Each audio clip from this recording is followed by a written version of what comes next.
Bonjour à tous. Saviez-vous qu'il existe une équation simple pour comprendre nos émissions de CO2? Oui, une simple équation. Aujourd'hui, on regarde l'équation de Kaya pour voir comment des facteurs comme la population et l'économie vont influencer notre impact environnemental. Mais attention, ce n'est pas une formule magique qui prévoit l'avenir, non, c'est plutôt un cadre analytique qui nous permet de visualiser les différents facteurs en jeu. Alors pourquoi s'y intéresser? Parce que trop souvent, on parle uniquement d'efficacité technologique, comme si c'était la solution aux problèmes environnementaux. Et si je vous disais que ce n'est qu'une partie de l'équation? Oui, l'efficacité compte, mais il y a aussi plein d'autres aspects essentiels, et c'est ce qu'on va explorer ensemble.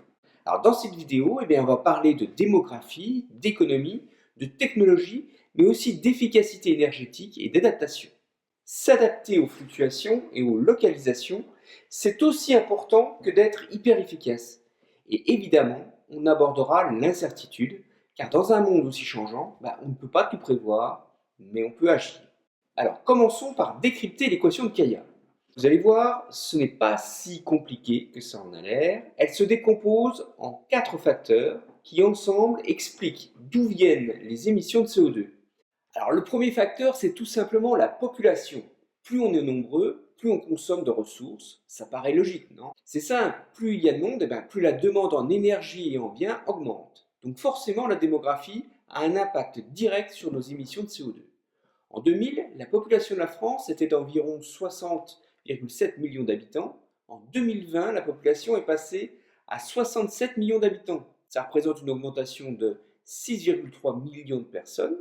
C'est donc une croissance d'environ 10,4% sur 20 ans.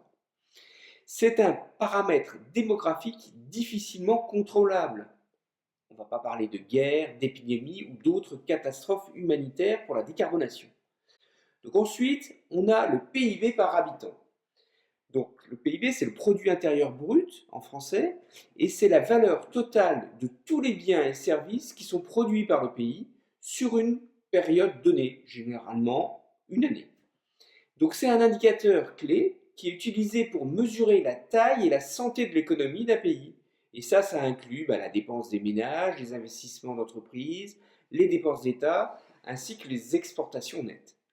Donc on peut dire que c'est la mesure de la richesse produite aussi par personne. En gros, plus un pays est riche, plus ses habitants consomment, et donc plus ils utilisent de l'énergie. Là encore, ça fait grimper les émissions, car plus on produit, et bien plus on consomme. Et vous voyez que la richesse française est d'environ 2600 milliards d'euros. Si on divise par sa population, on obtient une valeur de 38 000 euros par habitant. Et typiquement, la France s'est considérablement enrichie depuis 1970, mais elle stagne depuis la crise mondiale de 2008 pour des raisons multifactorielles qui sont politiques, démographiques, économiques. Là aussi, c'est un paramètre qui lui aussi est difficile à contrôler. On arrive au troisième élément, c'est l'intensité énergétique du PIB. Là, on parle d'efficacité énergétique, c'est combien d'énergie il nous faut pour produire une unité de richesse. En France, avec 2600 milliards d'euros de PIB et environ 2600 TWh d'énergie consommée, on obtient environ 1 kWh d'énergie pour produire 1 euro de PIB. Cela montre l'importance de l'efficacité énergétique. Il est important de ne pas confondre cet indicateur avec le prix monétaire de l'énergie vendue, qui est actuellement environ de 0,25 euros par kilowattheure. Ça fait, si on prend l'inverse, 4 kWh par euro en France. Et ce prix inclut les taxes, les coûts d'infrastructure et les politiques tarifaires, ce qui le différencie de l'intensité énergétique. Et c'est là que l'ingéniosité technologique entre en jeu. On va demander aux ingénieurs de produire plus avec beaucoup moins d'énergie pour réduire votre intensité énergétique. C'est la voie de l'efficacité énergétique. Plus on optimise, moins on consomme. Et ça, c'est déjà un pas dans la bonne direction. Enfin, on a le dernier facteur, c'est l'intensité carbone de l'énergie. Autrement dit, combien de CO2 est émis pour chaque unité d'énergie utilisée.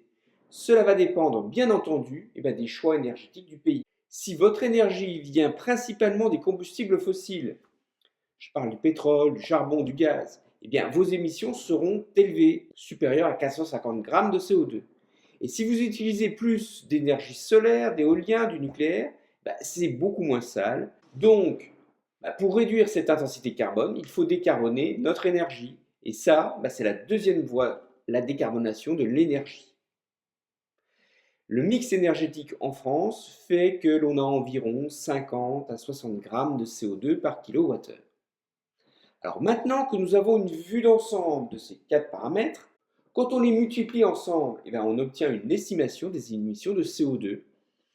Ici, 130 milliards de kilos de CO2, mais ce n'est pas tout à fait aussi simple. Quand on compare ça aux statistiques réelles fournies par l'ADEME, on parle plutôt de 300 millions de tonnes. Donc là, on se dit, où est le problème? D'où vient cet écart? Eh bien, voilà le truc. L'équation de Kaya ne couvre que les émissions liées à l'énergie, c'est-à-dire à peu près 40% des émissions totales de CO2. Et oui, il nous reste encore un gros morceau du gâteau à expliquer. Les 60% restants, ce sont les émissions qui viennent d'autres sources, comme les flux de matière ou d'autres émissions à effet de serre. Bref, Kaya ne raconte qu'une partie de l'histoire, mais c'est déjà un bon début. Alors maintenant, parlons des disparités entre pays et pourquoi il est essentiel de s'adapter localement. Quand on regarde différents pays, on voit de grandes différences dans la façon dont ces facteurs jouent ensemble. Si on prend le PIB par personne, la France est dans le peloton de tête des 25 premiers pays les plus riches. Mais cette richesse dans le monde peut varier d'un facteur supérieur à 500. Et les évolutions du PIB peuvent augmenter ou diminuer suivant la croissance économique. Et c'est la même chose pour l'intensité énergétique. Elle peut varier d'un facteur quasi 10. Donc le mauvais élève étant la Russie, qui a une forte dépendance aux énergies fossiles, et le bon élève, vous voyez ici la Suède, qui profite de ses montagnes et de ses forêts pour développer des énergies renouvelables, la biomasse, l'hydroélectricité. Alors ce qui est important de retenir, c'est que dans un monde aussi incertain, chaque pays, voire même chaque région, doit trouver sa propre voie d'adaptation. Les solutions universelles n'existent pas. Il faut agir localement à une échelle microéconomique. Ok, donc parlons maintenant un peu des risques à se focaliser uniquement sur l'efficacité technologique. À première vue, ça semble une super idée. Rendre tout plus efficace, utiliser moins d'énergie pour produire plus.